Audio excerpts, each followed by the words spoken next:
لوگ اپنے بچوں کو مسجدوں میں لے آتے ہیں، تو اگر بچہ رونے لگ جائے تو پھر کیا بچے کو اٹھایا جا سکتا ہے؟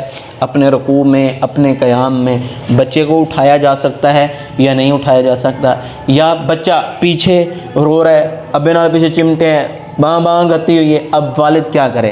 اب باقی نمازی بھی ڈسٹرب ہو رہے ہیں اس کی وجہ سے، خود بھی پریشان ہو رہا ہے اور بچہ بھی پریشان ہو رہا ہے، پھر کیا کرے؟ اس کو پکڑ کے اس کو اپنی چھاتی کے ساتھ لگا سکتا ہے، ان چپ کروا دے پاکیوں کی نماز خراب نہ کرے۔ اس کی دلیل کیا ہے یہ سنیں۔ حضرت ابو قتادہ رضی اللہ تعالیٰ عنہ سے مروی ہے، تھے رسول کائنات صلی اللہ علیہ وسلم نماز پڑھا رہے ہوتے، وَهُوَ حَامِلٌ، اس حال میں کہ آپ اٹھائے ہوئے ہوتے، امامہ بنت زینب، حضرت امامہ بنت زینب رضی اللہ تعالیٰ عنہ کو اٹھائے ہوئے ہوتے، فَإِذَا سَجَدَ وَضَعَهَا، پھر جب آپ سجدہ کرتے اس کو کیا کرتے؟ رکھ دیتے، وَإِذَا، اور جب قام کھڑے ہوتے، حَمَلَهَا، اس کو اٹھا لیتے۔ متفق علیہ وَلِمُسْلِمٍ، اور مسلم کے اندر یہ لفظ بھی موجود ہے، وَهُوَ يُؤَمُّ النَّاسَ فِي الْمَسْجِدِ، اس حال میں آپ ایسا کرتے کہ آپ لوگوں کو کیا کرا رہے ہوتے تھے؟ امامت کروا رہے ہوتے تھے۔ تو حضرت محمد کائنات صلی اللہ علیہ وسلم اپنی نواسی سے بے حد پیار کرتے تھے، یعنی کہ بچوں سے پیار محبت کرنا چاہیے۔ آپ اپنی نواسی آئی ہے نا، آپ نے نماز میں کیا کی ہے؟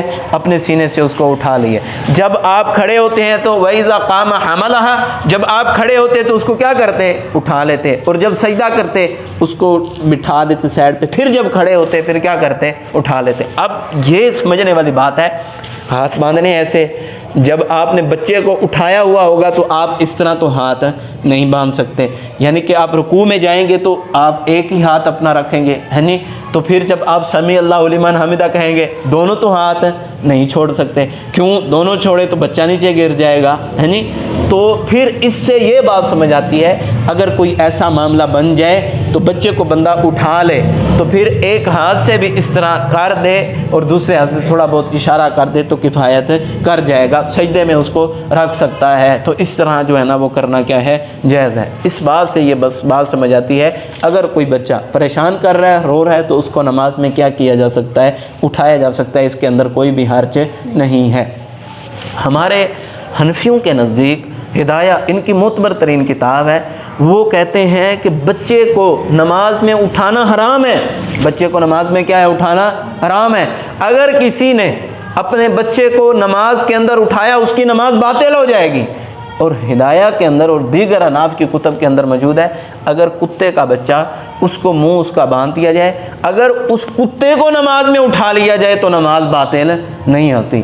اب کتے کے بچے کی زیادہ اہمیت ہے یا انسان کے بچے کی زیادہ اہمیت ہے؟ یہ کہتے ہیں کہ انسان کا بچہ نہیں اٹھانا، اگر کتے کا بچہ اٹھا لیا تو پھر کچھ بھی نہیں ہے، پھر کفایت کر جائے گا۔ عجیب مذہب ہے، اللہ تعالیٰ انہیں سمجھنے کی توفیق عطا کرے۔